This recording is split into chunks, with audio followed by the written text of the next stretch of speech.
Mbote na bino balandi ya bosolo na politique officielle misa ya lingala eleki ya français na bato ebele. Boyebi bino nyonso place pozolanda biso partout à travers la République mokonzi ya mboka. Kolanda na maladie ya Covid-19 oyo nyokoli bato. Boyebi ke to perdre bato ebele pendant période ya Covid-19 moya kolela bango ezalaki te ndenge to mesana kolela. Biso toyebi na Afrique to lelaka ebembe ezali tozopesa mwa ntango molai na mawa mpona kokabola koyeba ete kobungisa bato ezalaka pasi. Mais Covid-19 parmi ba mesures barrières mpona koboya contamination moya kosangana lisanga mpona kosala makambo tosalaka ezali te. Ce qui fait que commission de moto akufi na Covid-19 mbala moko bakamati batie na nzoto malili pe bake okunda ye bongo na bongo.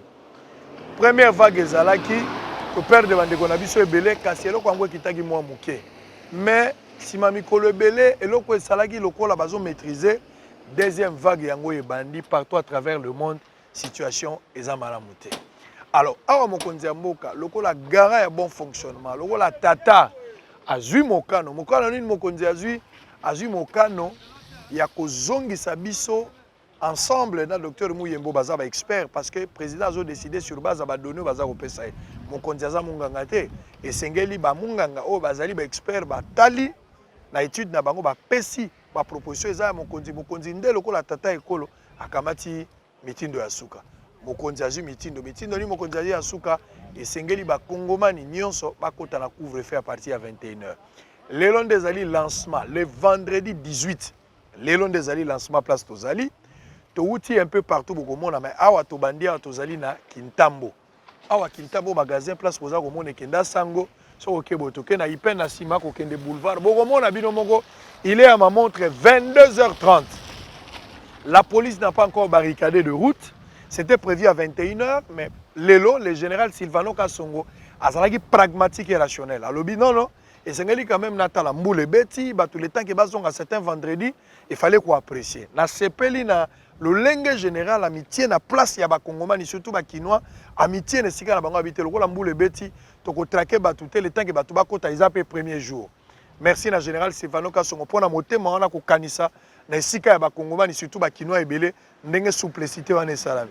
Na minute 22h30 nzela ezali polele mituka ezali te ba congolais totolo ba kinois en général awa na Kinshasa place toza ko sala émission yo bango nyonso batosi mot d'ordre.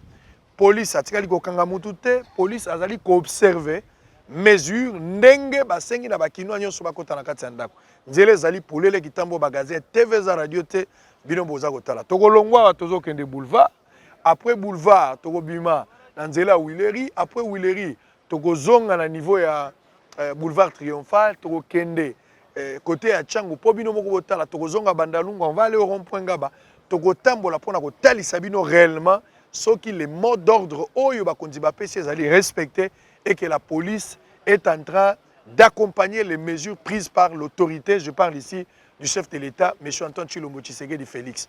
Donc on va le faire ensemble avec vous. TVza Radio T, la loi est dure mais c'est la loi. Na lobaki mesure ezali à double vitesse. Ezo permettre d'abord na maladie ya Covid-19 to éviter yango sengeli to milengele.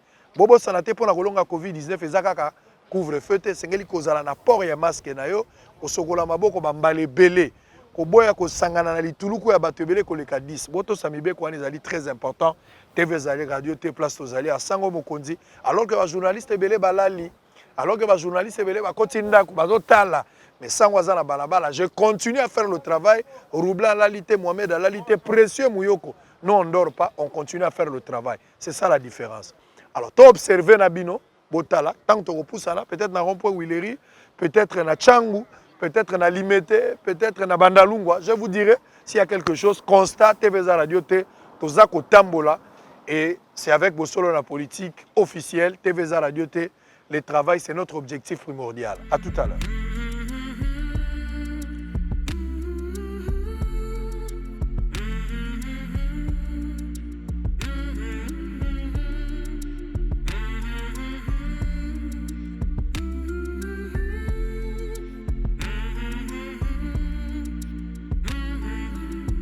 Toza na boulevard touti magasin ndenge toza kotambola pona kotalisa bino réellement que oyo bakonzi bazui pona couvre-feu ezali respecté Nous sommes en train de vous faire vivre l'ambiance à Kinshasa.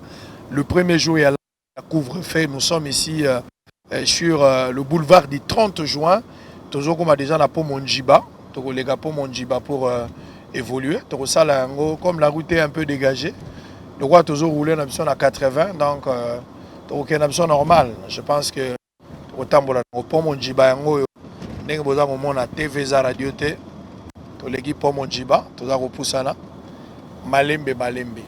Et Sengeli Koto, ça mesure barrière pour la maladie.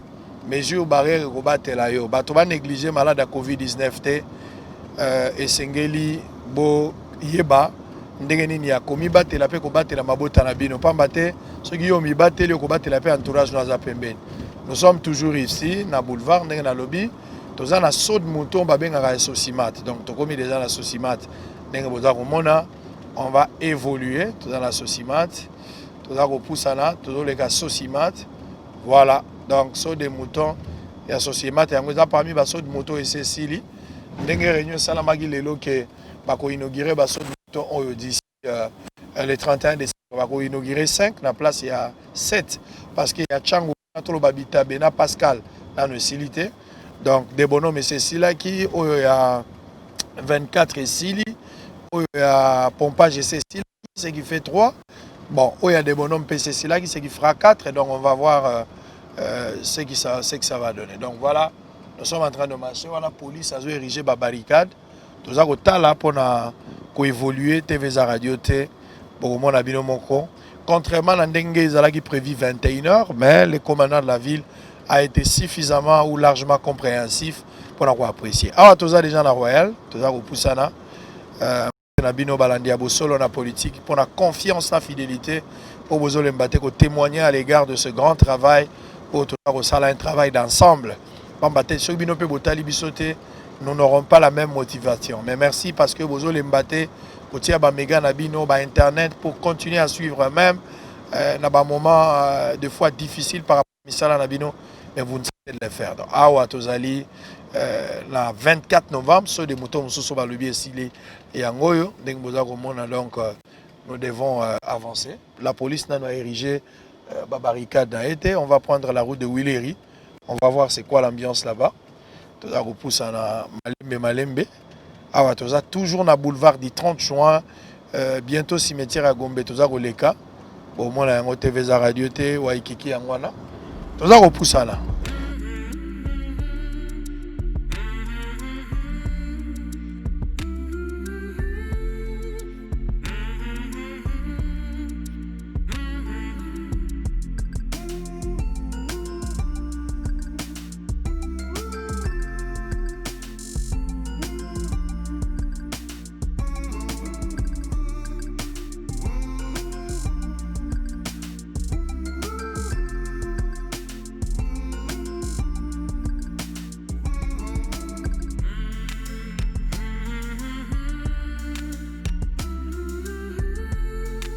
Alors, au lieu peut-être tout Kamata Willeri, je ne sais pas. Je préfère tout les gares centrales tout à poids lourd. Après poids lourd tout qui à Tchango, si Machango est au Zonga, pour envoyer ma camunion son n'engezali koleka. Donc toujours le boulevard du 30 juin, on va BCDC, bateau baï barapé Kinshasa, c'est une manière pour la bien. Bato Argentini bangwana basala mingi na butu bato batala baminda bazo poser biloko etali ya bonne année. Donc boza komona bola mukana tongo boye bokuti Kinshasa ba festivité bimisi biso kitoko nzoka bandeko baza ko se sacrifier. C'est comme ça que ça se passe même en Europe na butu bato baza ko sala so bola muki na tongo. So ba ko adopter pe makambo ne serait-ce que na ko sala banzela. Ndenge to sala banzela pe ko sala quand même moi bala. Toza ko koba TVza Radio T. Tokomi na Kin Mart, galerie présidentielle. On va avancer vers la gare centrale et puis on rejoint poids lourd. On va continuer TVza Radio T. Beaucoup de monde a poids lourd. Beaucoup de monde a que mesures les respectées. Gare centrale et Angoyo. La police a déjà érigé place là. Tout ça koba, tout ça continuer. Tout ça toutes les mesures prises par l'autorité, ceux qui allaient respecter des rigueurs, tout ça. Jusque-là, dès Kintambo magasin pour la gare centrale, il n'y a rien à commenter. La mesure a été bel et bien respectée. Alors, tout le temps, on a nos côtés à la cité parce que dans la ville, là, le coup a déjà vu les Arabes. Petit peuple avant dans la ville, ils ont la catégorie à bâtiment avant dans la ville. Bon, même à temps, la Liban Namboka, pour ne pas dire seulement ici, même dans la Liban Namboka, je peux avant dans la ville parce que vu que la vie est chère. Mais awa, tout dans ce mokopé, il y a malade parce que la plupart sont expatriés dans Bazalia. Donc petit peuple à vendre à côté, ville en aussi les tirer le roi à Libanais. On avance, tout ça déjà dans poids lourd, tout ça qu'on avancer. Tout ça qu'on pousse à malembe. On va voir comment nous allons aller. Toujours 60, 80. De tout ça qu'on combat. Donc l'équipe a beau solo dans la politique, bien que la nuit, mais on continue à travailler.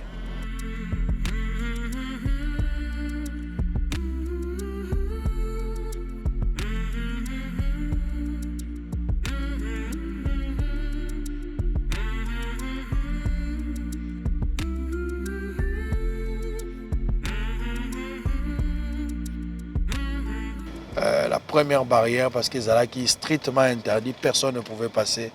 Alors nous sommes là, en train d'avancer. Nous sommes en train d'avancer. Au moins là, la police est en train de faire le travail. Voilà, nous sommes en train d'avancer avec la police. Voilà. Ça va? Bonsoir. Sango.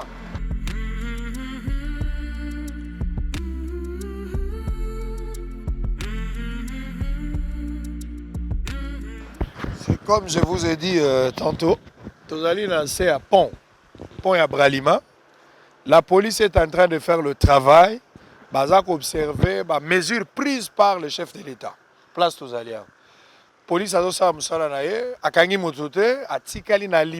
la police a pris une décision. Le chef de l'État a pris par rapport à des données PCA sur le plan sécuritaire, sécurité de la santé bien sûr, des mesures. 21h couvre-feu, les gens sont informés. Quelques cas exceptionnels, il y a des bateaux qui sont tambola, ebani, qui tambola. Place Tozali, awa, ezali na poids lourd na à point à Bralima et Kenda Sango, oko bima boyo keiti na changu nzelo Tozali. Mituka oyo ezali bateau EP, bauti misala bazako leka, police essaie à Rijaki awa, mais sur l'instruction, il y a commissaire provincial. J'espère que bateau esengeli baleka nde boza komona. Police azo senge logote. Asengi mbongo te akangi mutu te. Balobaki mutu akotambola après 21h et tout muneza okola la place police ezali. Tambola na dra na yo okola la wana tina tongo na 5h ndo bimi ok. Mais pour aujourd'hui les cas exceptionnels le général signifie que bakocha barrière à partir à 23h à 16h ces véhicules peuvent passer. C'est la bonne foi de la police, complicité à police qui travaille toujours en collaboration avec la population. Vous allez le voir, sans rien, sans prêt, par le Garabango. Et nous saluons le commissaire provincial et la police dans l'ensemble pour ce grand travail. Merci. Bonsoir.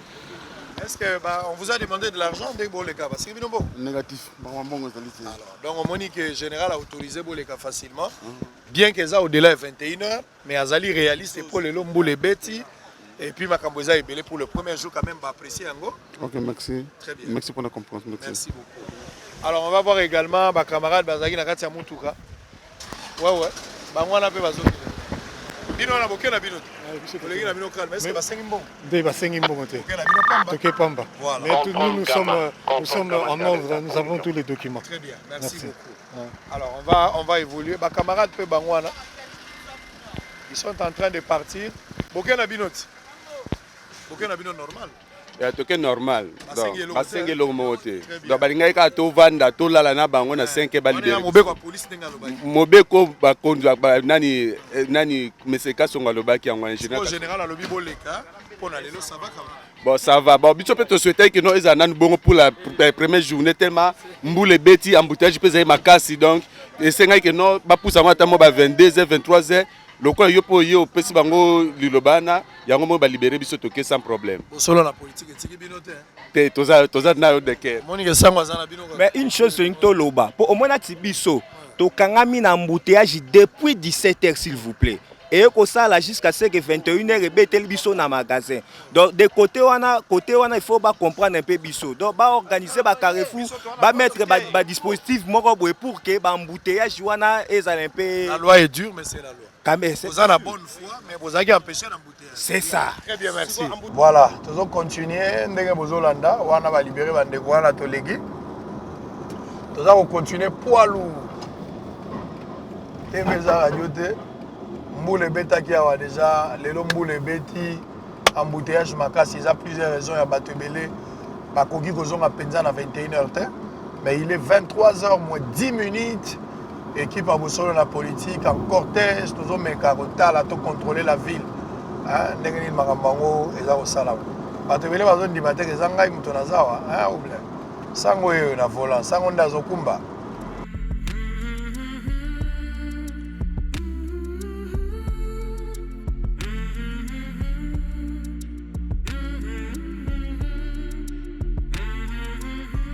Na souci ya musala sango aza kokuba. Naza kokuba pour l'ensal. Tolalaka te.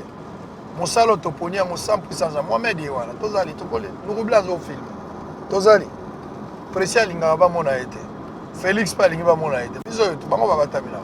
Mais toza kokumba, toza kotambola. Tozali awa malembe.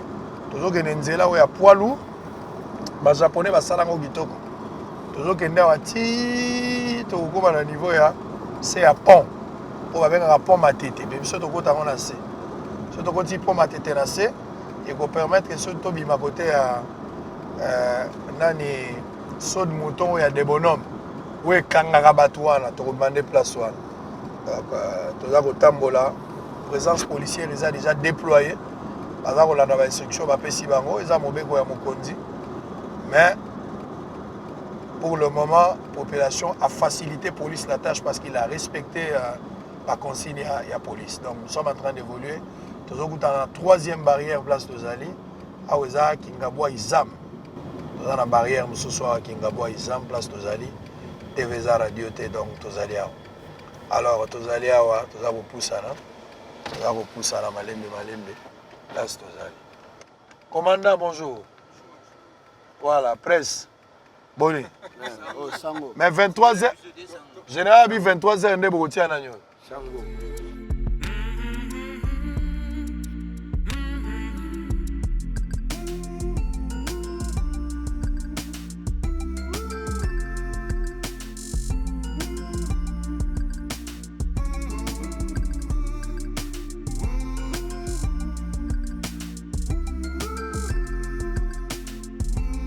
La barrière et la police, ils ont 14e rue Limité. Barrière n'a pas érigé. Donc, tout ça repousse là.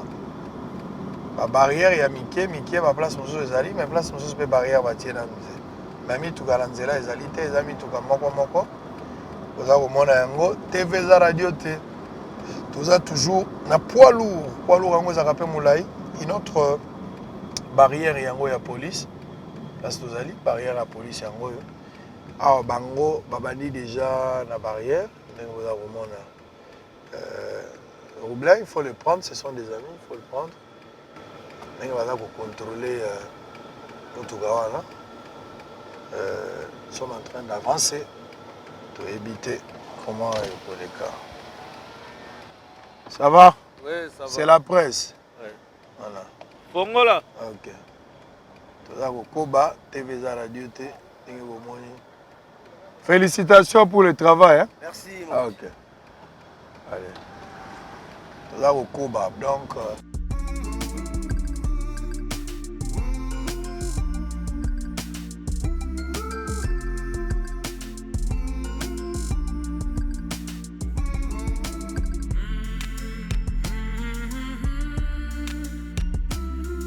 Là au Tambola. Tout ça à 23h moins. Mais on s'est dit il faut travailler. Si tu travailles, tu as dit que tu il faut tout travailler.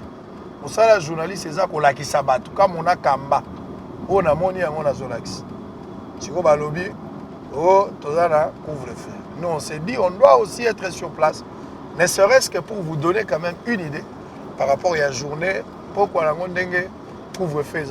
Donc, tout ça, tout là. On dit que c'est une question à volonté. Au-delà de Kinshasa, embouteillage, banzela, tout ça, c'est une volonté. Parce que malgré l'embouteillage, malgré tout, il est 22h ici. Depuis 21h, je fais des tours. Ça, c'est la police qui a barricadé. Comme il déjà, on a pont à tête. On a pont à tête. La police est en train de faire le travail. Nous sommes en direct. Notre barrière arrive. Comment, commandant? Presse. Ah, presse. Ouais. Toujours non. Ah, besoin non. Mais félicitations. Tu vas respecter les consignes. Et puis, nous allons ça va. Baba Polo.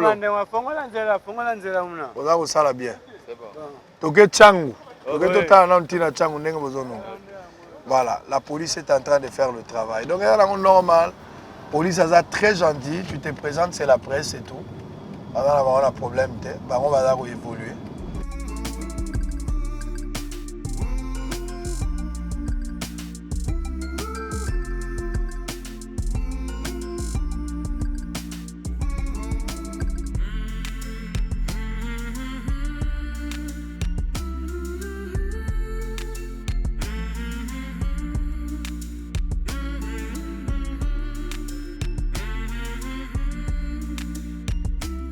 Comme nous sommes habitués à travailler. Tous habitués à travailler. Ok. On a il y a pont. Tu déjà, bisoyo te rejoindre saut de mouton. Place tu allez avoir des sauts de mouton où il y a des bonhommes. Place tu as comme on a saut de mouton, il y a des bonhommes. Voilà. Tozali Awa, comme je disais, il est 23h déjà. Tozali na saut de mouton et des bonhommes. Oye kenda sango saut de mouton et des bonhommes de place Tozali. Sango mokonzi. Awa ezara moi pour les cas c'est grave. Okoyi ko les cas parce que à partir ya kuna ti oya bo ezara moyen ezalité saut de mouton ezali na deux bandes, bande moko aller na bande moko retour ndenge ozali là, je sais pas comment on va donner des orientations. Place Tozali TV Radio T. Alors, piétons, pendant cette période, ils en profitent quand même pour Bandagoleka, Likolo, pour l'embouteillage. Donc, place Tozali, piétons, alors on attendra peut-être, comme on a promis qu'à partir il y a le 31.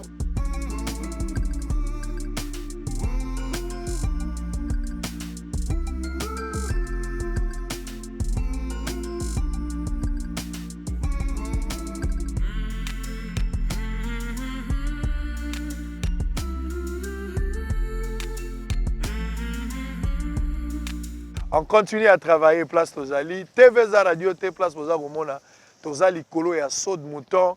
Awa ndenge tolobi mesure ezali respecté batu bazali nabanda kuna bango ndenge balobaki mesure barrière respectée mais en même temps couvre-feu à partir de 21h. Merci pour la population ba oyo ba croire pe ba pesima beaucoup. Na mobeko ba kondi bazui en commençant par le chef de l'État, les ministres de l'Intérieur, kota la commissaire générale, la police, kota pe commissaire provincial, monsieur le gouverneur de la ville, province de Kinshasa, makamonyo so ba kamati lokola ba décision pour la rebattre la bateau sur le plan de la santé, même sur le plan de la sécurité à bonzo toboy, makamonyo so anezali. Awa tozali kolo ya pont au babengaka saut de mouton. Tozali 23h équipe à Bosolo, eza ko continuer, ndenge boza ko mona nie loko za sous-souté. Donc c'est comme ça que ça se passe. Alors on va continuer to kende tina changu pendant kende koyeba ndenge yango eza ko kende, on va évoluer. Sengeli tozo anzela to ko bato kende donc so de moto yango yo.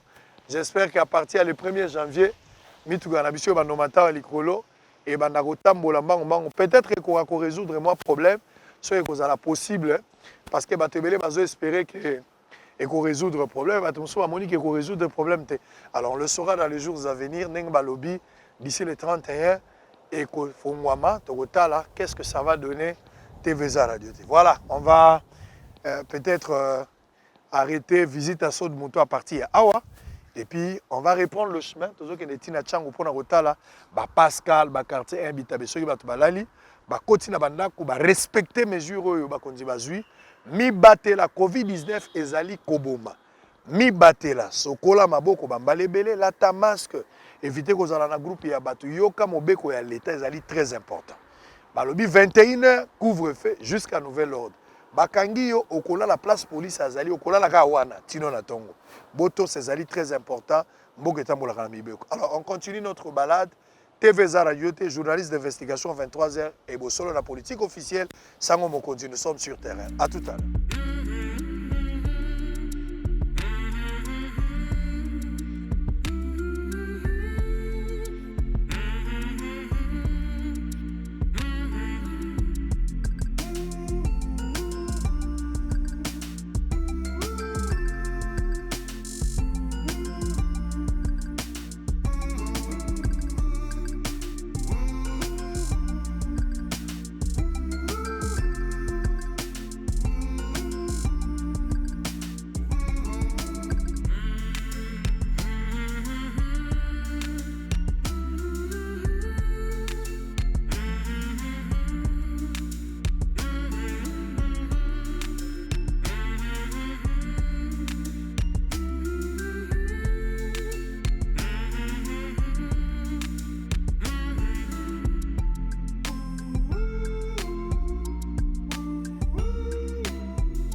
l'hôtel de ville a accusé réception.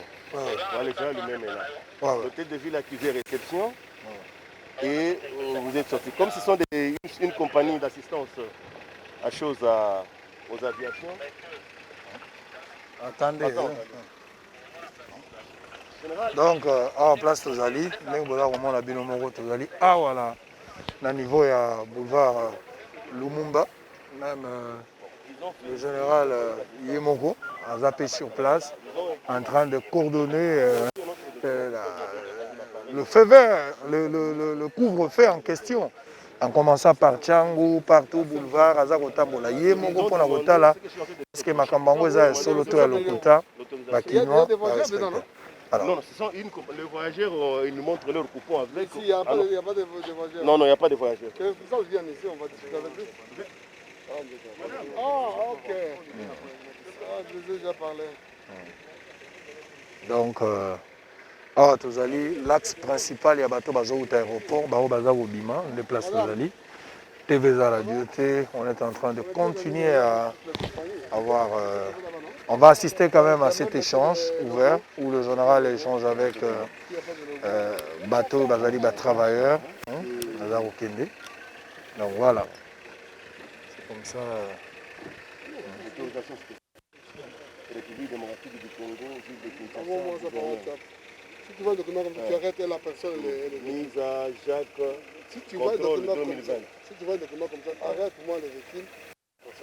Alors c'est comme ça que j'ai pris la photo. Le coupon. Bonjour. Bonsoir ma politique. Allez. C'est à quel vol Air France? Voilà. Ok. L'invité où? Derrière. Ok. Vous venez d'arriver, hein? De l'aéroport jusqu'ici, est-ce que vous avez été dérangé par la police? Non. À l'aise comme bonjour. Il y a eu plusieurs barrières, mais vous n'avez pas été dérangé. On vous pose des questions, on vérifie et puis vous passez. Oui, c'est bon. Alors est-ce que vous avez aimé quand même ce contrôle? En tout cas, 5 sur 5. 5 sur 5. On est là au fond. Merci beaucoup. Ouais. On est là au fond. Alors, vous avez un passager qui Libanda.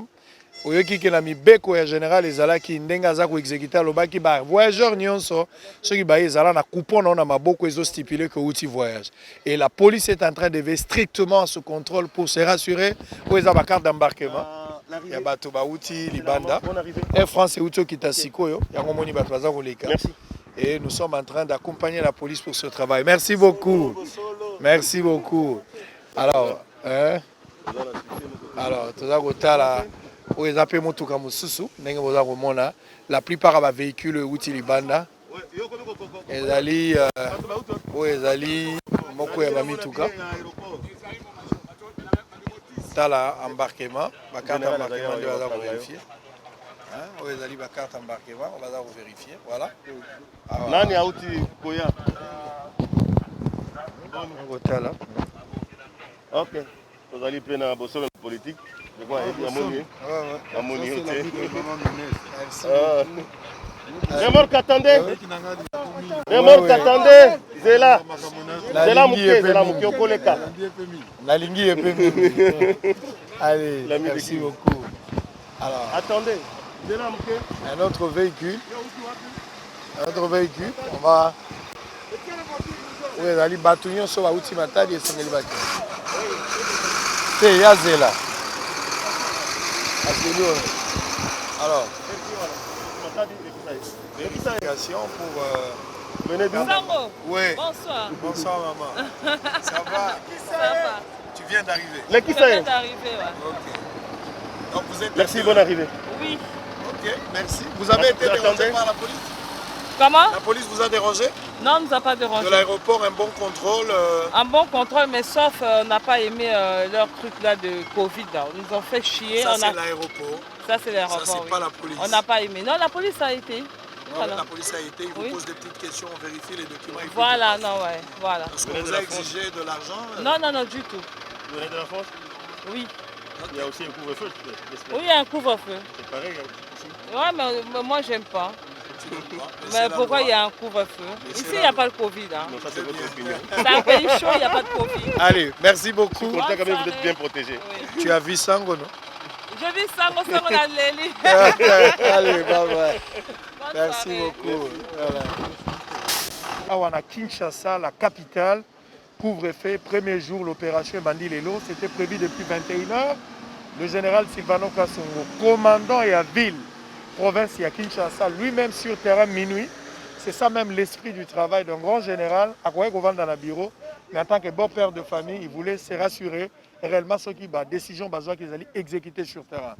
Mon général, Tozali, na boulevard Lumumba, au outil depuis Ntsele, aux Agotambola pour contrôler la ville. D'abord, m'impressionne au Pesaki Mitindo, Batopé Batosia. D'abord, on a remercié la population quinoise, Tossi, qui est vraiment, ils allaient. Mesures sanitaires, mais quand ils ont besoin, ils ont pour la population. Alors, ça pour la business pour la bon moïse mutuya. Pandémie, ils ont makasi, et singilaki, batobatosa, amoni batobatosi, longonia pour la quinoa. Et à malamu, tu continues n'engwana. Oui, les lombous, les araki, embouteillage makasi. Alors, tu crois que pendant maman comme 21h, tu as que mbou les ali, tu aurais poussé. Tu as dit, le mbou les ali, embouteillage les ali, tu as bandango, moi, mon kessima. Moi, tu as dit contrôle sima jusqu'à présent. La police va se comporter malamu, là, comme on a besoin d'en.